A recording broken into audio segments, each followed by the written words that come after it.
AIDS. It's a disappearing word for many in the medical community, mainly because the amount of new AIDS diagnosis has decreased over the years.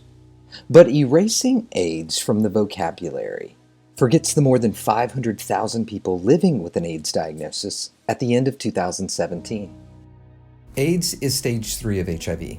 In medical terms, whenever someone living with HIV has their CD4 count drop below 250, clinicians categorize them with an AIDS diagnosis, and they maintain that classification even if their CD4 count rebounds and rises above the 250 threshold. Since the beginning of the epidemic in the US, more than 1 million individuals diagnosed with AIDS have died from complications related to the virus.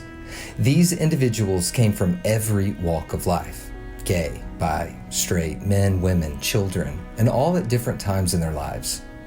It wasn't until 1987 that pharmaceutical companies, faced with mounting and sustained pressure from activists and groups like ACT UP, that something started to happen.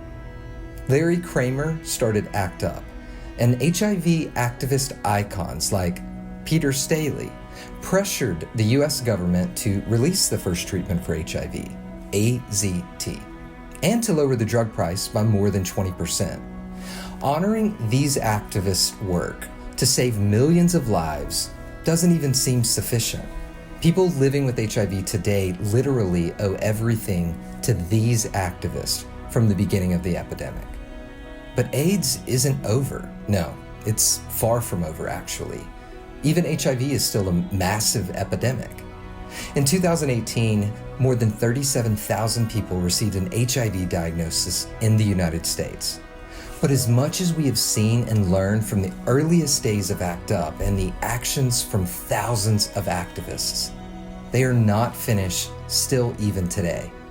Recently, Mr. Staley signed on as the lead plaintiff in Staley vs. Gilead, a huge court case laying out the alleged misconduct of one of the largest pharmaceutical companies.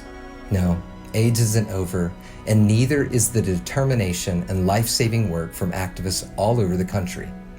This month is AIDS Awareness Month, and in addition to remembering the millions of individuals who have passed on during the epidemic worldwide, we honor and we share deep gratitude to the AIDS activists that have and continue to ACT UP on behalf of the entire AIDS and HIV community. We thank you all today. I'm Josh Robbins for Dating.com Group.